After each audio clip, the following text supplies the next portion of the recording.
বাধা দিয়েছিলাম। আমার দাদা চাকরি করে অর্ধ করে বেশি টাকা শোধ করে দিয়েছে, আর হারামির বাচ্চা বলছে একটা পয়সা পায়নি। সারা টাকা পেয়েছে কিনা আমি দেখে দেবো। আমার নাম সারা মিলন। একদিন রাতে সারা বাড়ি বাড়ি খেয়ে সারা যাবে এই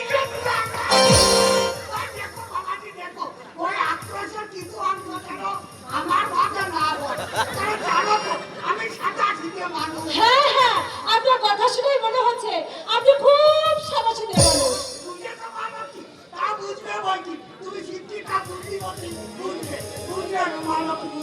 এটি এতে জয়টা খুলো কেটে কেটে কেটে তাকো তাকো কেটে কেটে তাকো কেটে কেটে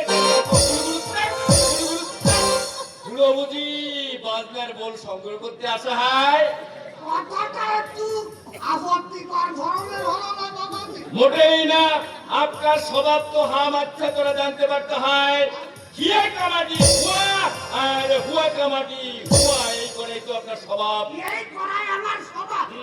এই সাদা শীতে মানুষটার নামে এত বড় একটা বদনাম দিলে পাবে দেবে দেবে, এটা তোমাদের দোষ নয়, রাতে যুগের দোষ। সরলতার দুর্গার নেই। আমি সরল ভাবে বলি, আর তোমরা আরেকজনের লোক বলছো না, এরা পালন ভেঙে দাও। হরি হে দীনবন্ধু, মানুষের মনের বিচার কোথায় ছড়ালে প্রভু? আসি বাবা।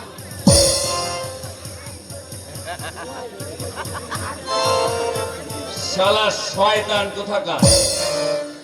দাদা, এবার চলো বাড়ি যাই। মালা, বলো। তোকে আর মিলনকে আমি তো একটা কথা বলতে চাই। কি কথা দাদা?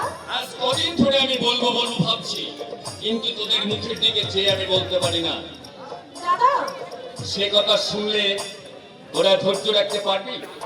পারবো দাদা, তুমি বলো, আমি সব কথা সহ্য করতে পারবো। আমি সাহস পাচ্ছি না তোদের ছিন্ন ভিন্ন করে ফেলতে। বিরাট একটা ঝড় আসছে। ঝড়? কিসের ঝড় দাদা? বাবা তোর না না, সে কথা আমি বলতে পারবো না।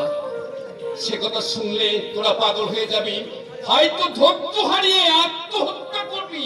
বলো দাদা বলো, সে কি এমন কথা, আমি শুনবো। না না, সে কথা আমি বলতে পারবো না। ওরে পারবো না আমি তোদের বিরহ কাতরে মুখ দুটো সইতে। দাদা, আয় আয়, চল বাড়ি ফিরে চল। চলো।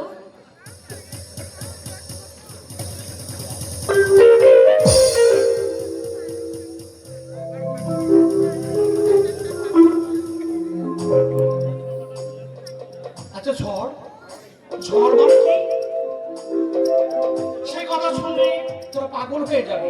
কেন পাগল হবো কেন? আচ্ছা, কিচ্ছু বুঝলাম না, একদম কিচ্ছু বুঝলাম না।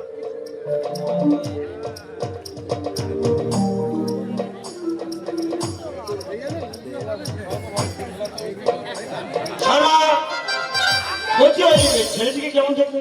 কোন ছেলেটি? শঙ্কর, এতক্ষণ যার সঙ্গে তুমি গল্প করছো, কি বুঝলে ছেলেটি কেমন?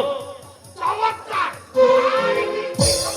ওকে জামাই করবো ভাবছি। ভালো হবে, খুব ভালো হবে। তবে প্রত্যেকে বাগানের কুকুরকে বসায়। বিপ্লবের ছেলেবেলার বন্ধু। বিপ্লব মামার বাড়িতে থেকে কলকাতা যে স্কুলে পড়তো, সেটাও সেই স্কুলে পড়তো। ও, নিজস্ব দুখানা বাড়ি আছে কলকাতা। হ্যাঁ, হঠাৎ স্টেশনে বিপ্লবের সঙ্গে দেখা হতেই হাত ধরে বাড়ি নিয়ে এসেছে।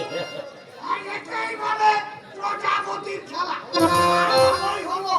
তবে সত্যি কথা বলতে কি কুকুরকে বসায়? হ্যাঁ। এই মালা আর মিলনের মেলামেশা নিয়ে গায়ের মধ্যে যা বিচ্ছিরি আলোচনা হচ্ছে, শুধু আপনার ভয় কেউ কিছু বলতে পারে না। বিচ্ছিরি আলোচনা যারা করেন তাদের মনটাই কদর্যতা ভরা। মালা আমার মেয়ে, আমার মেয়ের ভালো মন্দ অন্য কারো বুঝতে যাওয়ার না। তাছাড়া মিলন মালার ভালোবাসার মধ্যে এতটুকু নোংরা নেই। ছোটবেলা থেকে ওরা যেভাবে যে মন নিয়ে মেলামেশা করে আসছে, আজও তার মধ্যে কোনো ব্যতিক্রম ঘটেনি। দেখুন, কথাটা আমি ঠিক বিশ্বাস করতে পারবো না। কেন? সেদিন সন্ধ্যাবেলায় আম বাগানে গিয়ে যা দেখলাম, অবশ্য মালা গায়ের কি বলবো, যত নষ্টের গুণা ওই বোকাটা লেখাপড়া তো শিখলো না, 3 লাখ কারিগর কিনবে আর বাজার ছেলেটার সাথে 8 সেসব কথা থাক। সন্ধ্যাবেলায় আমবাগানে তুমি কে দেখেছো তাই বলো। তা শুনতে যখন চাইছেন তখন নিশ্চয় বলবো। তবে জানেন তো আমি সাদা শীতে মানুষ, আমি কারো সাথেও নেই কাছেও নেই। ওই মিলন ছুড়া যদি জানতে পারে তাহলে আমাকে রক্ষে রাখবে না। বোঝেন তো, দুশ্চরিত্রের পক্ষে সবই সম্ভব। আমি যা জানতে চাই সেটাই উত্তর দাও। হ্যাঁ বলো। হ্যাঁ, আপনি যখন শুনতে চাইছেন নিশ্চয় বলছি। হ্যাঁ বলো। সেদিন সন্ধ্যেবেলায় আম বাগানে গিয়ে দেখি মালা মা বসে আছে।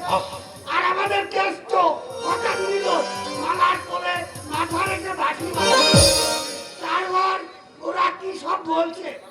মালা বলছে তুমি আমার জন্মান্তরের সাথী, মিলন বলছে তুমি আমার বউ, আর তোমাকে নিয়ে আমি ঘর বাঁধবো। আর যা দেখলাম আর আমি শুনতে চাই না। আমার এতখানি বিশ্বাসের এই প্রতিদান আমি আমি যে কি করবো আমি ভেবে পাচ্ছি না। এর মধ্যে আবার ভাবাভাবি লেগে আছে। ভগবান যখন ভালোই ভালোই একটা পাত্র জুটিয়ে দিয়ে হ্যাঁ। তখন চটপট মালা নাই বিয়ের কাজটা হ্যাঁ, এই মাসের মধ্যে হতভাগীকে বিদায় করবো। সারবাম সময় তো খুব কম, তাই বলছিলাম তুমি কি আমাকে একটু সাহায্য করতে পারবে? আপনি কি আমার পর আর মালা তো আমার নিজের মেয়ের মতো, বেশ। আপনাকে কিচ্ছু ভাবতে হবে না। বেশ, চলো আজই পঞ্জিকা দেখে একটা শুভ দিন স্থির করে ফেলি। এসো আমার সঙ্গে।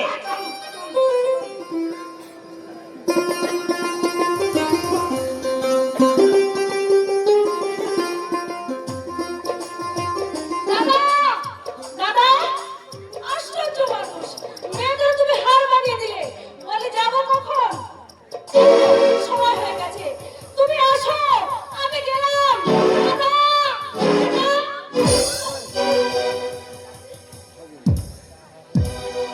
কি, আপনি এত ব্যস্ত হয়ে কোথায় যাচ্ছ মালা? স্কুলে এমন অসময় স্কুলে? রিহার্সাল আছে, আর ছাড়ুন। না, না কেন? রেস্টার আমারও আছে। আমি রেস্টারে এসেছি। রিহার্সাল? হ্যাঁ, তোমার সঙ্গে আমার ভবিষ্যতে মিলামিশা করতে। তার মানে? মানে তুমি কিছু শোনোই বোধ হয় মনে হচ্ছে। মানে আপনার মানে শোনবার সময় আমার নেই। তুমি বিপ্লবের বোন, তাই তোমার কাছ থেকে আমি এমন ব্যবহার আশা করিনি মালা। মেয়েদের সঙ্গে যারা গায়ে পড়ে ঘনিষ্ঠতা করতে চায়, মালা তাদের মনে প্রাণে ঘৃণা করে। মালা! হ্যাঁ, আমি মালা, আমি বিপ্লব নই। এই কথাটা আপনি মনে রাখলেই আমি খুশি হব। ভুলেছ আমি? অতি নির্লজ্জ, আপনি অতি নির্লজ্জ। আপনাকে টাকা পয়সা খরচ করে মা বাবা উচ্চ শিক্ষায় শিক্ষিত করে কণ্ঠশ্রম করেছে, ঘষে খেয়ে ঢেলেছে। বাবা, আর সঙ্গে কিভাবে কথা বলতে হয় সে সৌভাগ্য শিক্ষা থেকে তুমি এখনো পাওনি। তুমি কিছু মনে করো না শঙ্কর। ও হ্যাঁ, এখনো কিছু জানবে। হ্যাঁ, তুমি যাও, একটু ঘুরে এসো, মালার সঙ্গে আমার কিছু কথা আছে।